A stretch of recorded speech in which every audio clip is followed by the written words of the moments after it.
Okay, step 1. Pick a conflict. Well, that was easy. Okay, step 2. Roots, major events, current status. Oh boy. Okay, well, to start, we're getting some background information. Welcome to Israel.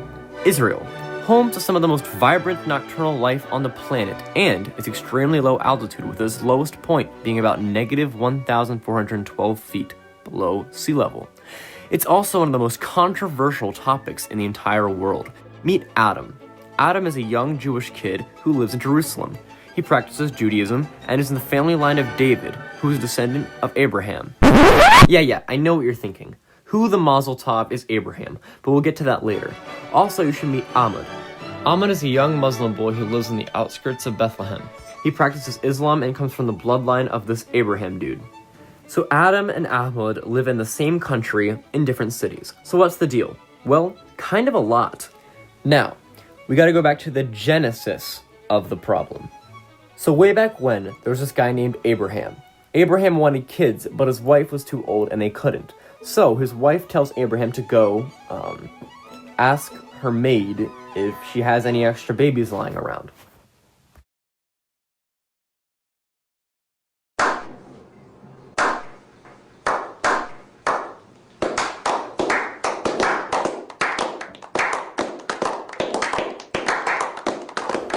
She does, and Abraham names him Ishmael. Then God sees this and is like, no, wait, hold on, here's a baby. And Abraham's wife has a kid too, and they name him Isaac. So now 2 babies exist, and Abraham's wife kicks out her maid and Ishmael, so there's more room for Isaac. Isaac is Adam's super great-grandfather, and Ishmael is Ahmed's super great-grandfather. This is because the Jews come from Isaac, and the Muslims come from Ishmael. So, over time, the Jews get bullied by the rest of humanity, i.e. the Nazis, and so they decide that if they consolidate themselves in a specific particular area, then they won't get picked on so much. They call this Zionism, and it was led by this guy. So, when they settled in Jerusalem again, yep, you heard that right, I said again, they had done this before, but when they arrived, they realized people lived there, and as more and more Jews migrated over time, the more conflicts there were between these two peoples. And conflict is an understatement. So, after a while, the UN stepped in, and they were like, "What you are doing is bad. So you should stop!" So they sent the Palestinians and the Israelis to their rooms, but they kept on being stupid, so more conflict ensued. Speaking of these rooms, let's talk about these borders, shall we? So the UN was very strategic in the way it split up the land. It considered the interests and the culture of each group, it weighed the numbers of people and the population of the cities and the economic interests of each group. Then they give a map to a 4-year-old with a red crayon, and 5 minutes later he had scribbled out this catastrophe. The UN's, quote, solution was a total nightmare and created about 1 million more problems than there already were. This clump of land here is called the West Bank, and this little one here is the Gaza Strip. This is important because the border lines drawn in the 20th century divide the West Bank and Gaza from Israel and define Israel itself. These borders reflect the fall of the Ottoman Empire, the rise of Arab nationalism, and a rush of Jews to flee pogroms and the Holocaust, i.e. the Nazis. Also, the displacement of hundreds of thousands of Arabs.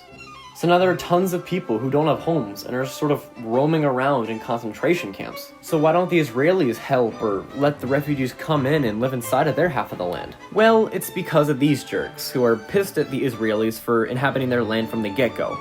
So they do mean things to prove their point, like terrorize innocent civilians, which is why we call them terrorists. So the Israelis don't want them sneaking into their country and being dumb, so they're scared to let anyone back into their country, including these refugees. So we've got refugees, fighting, terrorism, messed up borders, and conflicting worldviews. So how do we fix this? Well, sit back while I attempt to resolve decades of conflict with a diplomatic solution for a grand total of 100 points in a 10th grade history class.